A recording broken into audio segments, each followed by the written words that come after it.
আসসালামু আলাইকুম। ওই দিন বেশ কিছু রোস্ট করেছিলাম একসাথে, তো ভাবলাম যে রোস্টের আমি পুরো ফুল ভিডিওটা দেই, যেভাবে আমি ইজিতে রোস্ট করি বাসায় যে কোনো সময়। তো এই তো আপনারা এখানে স্টেপ বাই স্টেপ আমার এই রোস্টের বিভিন্ন আমি যেভাবে করি এটা দেখতে পাবেন। আশা করি আপনাদের ভালো লাগবে, আপনাদের হেল্পও হবে।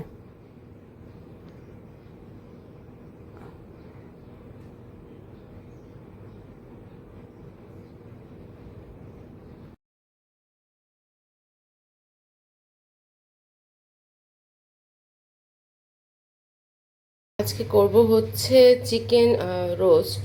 চিকেন রোস্ট আর পোলাও একটু বেশি করেই করব। আমার এক আত্মীয়র বাসায় একটু পাঠাতে হবে।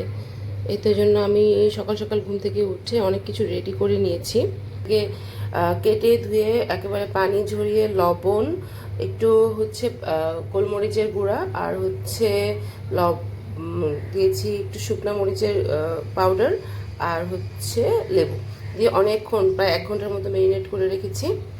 কেটে নিয়েছি কারণ আমি অ্যাকচুয়ালি আসলে রান্না করবো আর আস্তে আস্তে প্রিপারেশনটা করছি, একবারে প্রিপারেশন করে নিয়ে বসতে পারিনি, তাহলে আবার দেরি হয়ে যাবে। আজকে আবার আমার কাজ আছে, তো তাড়াতাড়ি শেষ করতে হবে। কিশমিশ আর বিভিন্ন রকমের বাদাম একসাথে করে পেস্ট করে নিয়েছি। এখানে নিয়েছি আমি পেঁয়াজ বাটা, রসুনের পেস্ট রাখা আছে। রান্নায় ব্যবহার করার জন্য আমি একটু গরম পানি করে নিয়েছি যাতে রান্নাটা তাড়াতাড়ি হয়।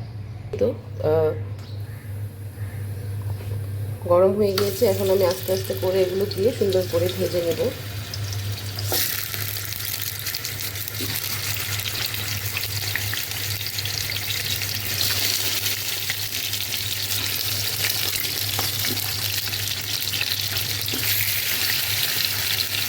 আপনারা অনেক সময় চিকেন রান্না চিকেনের রোস্টের লেগ পিস রান্না করলে লেগ পিসটা একেবারে সোজা হয়ে থাকে, যেটা সার্ভ করতেও কষ্ট হয়, পাতিলে রান্না করতেও কষ্ট। তখন আপনারা এইখানে একটু সামান্য পরিমাণ রসটা কেটে নেবেন, তাহলে এরকম শক্ত হয়ে আর থাকবে না।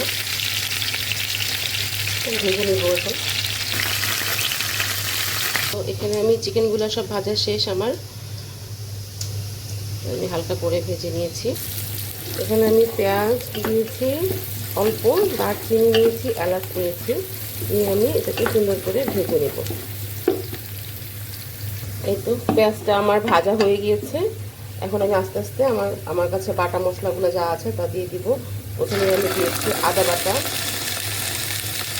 আমি এখানে চারটা থেকে একটু বেশি, আমার এখানে 18 পিস রোস্ট আছে, ওই হিসাবে আমি দিচ্ছি।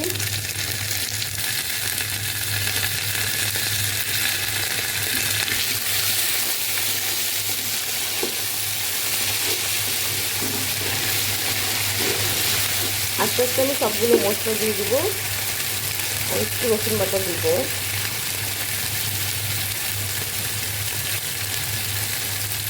জিরার গুঁড়া দিচ্ছি এখানে। এখন কিন্তু মশলাগুলো ছিটে উঠতেছে, এই জন্য সবার আগে আমাকে একটু লবণ দিতে হবে। যেহেতু আমি লবণ দিয়ে দিয়েছি, এখন আর ছিটবে না।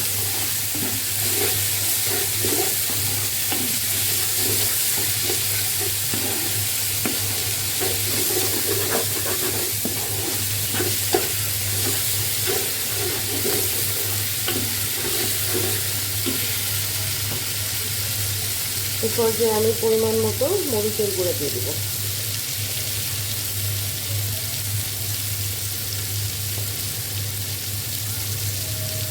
একটু বেশি পরিমাণেই দিলাম,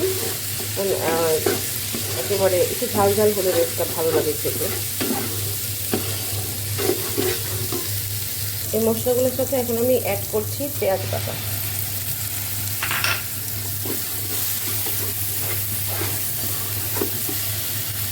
মশলাটা কষানো হচ্ছে, এখন আমি মশলাটাকে কষাচ্ছি। আমি এখনও বাদাম বাটা আর অন্য কোনো দুধ কিংবা অন্য কোনো জাতীয় কিছু অ্যাড করিনি। আগে মশলাটাকে ভালো করে কষিয়ে নিচ্ছি। এই তো মশলাটা আমার সুন্দর হয়ে কষানো হয়ে গেছে, তেলটা ছেড়ে দিয়েছে। এখন আমি আস্তে আস্তে চিকেনগুলো দিয়ে একটু কষাবো,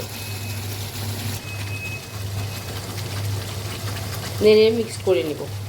এই তো প্রায় 10 মিনিট পর আমি ঢাকনা উঠিয়ে দেখলাম, একটু নেড়ে দিলাম, আবার কিছুক্ষণ কষিয়ে নিব। আমি বেশ কিছুক্ষণ কষানোর পরে এখন দিয়ে দিয়েছি সব ধরনের বাদাম আর কিশমিশ বাটা, যেটা অ্যাকচুয়ালি রোস্টটাকে খুবই মজা করে। রোস্টের যে ঝোলটা বাচ্চারা কিংবা বড়রা খেতে পছন্দ করে, সেটা এটার জন্যই হয়ে থাকে। এখন আমি এগুলো সবটা সুন্দর করে নেড়ে মিক্সড করে নিব। এই তো এখানে আমি সুন্দর করে মশলাটাকে মিক্সড করে নিয়েছি, সাথে একটু 2 চামচ টক দই ফেটিয়ে দিয়েছি। দিয়ে আমি আরও কিছুক্ষণ কষাবো। এই তো হয়ে গেছে। এখন আমি লাস্ট একটু দুধ অ্যাড করে দিব। যদি আপনাদের কাছে দুধের পরিবর্তে মাওয়া থাকে, মাওয়া অ্যাড করলে বেশি ভালো হয়, ক্রিমি হয় রোস্টটা। আমি সুন্দর করে নেড়ে মিক্সড করে নিব। এই তো রেডি হয়ে গেছে রোস্ট। এখন আমি রোস্টের মধ্যে একটু ঘি দিয়ে দিচ্ছি। ঘিটা দিয়ে তারপর আমি রোস্টটা ঢেকে রেখে দিব। এতে ঘিয়ের গন্ধটা রোস্টের মধ্যে যাবে। বলবেন রোস্টটা কেমন হয়েছে।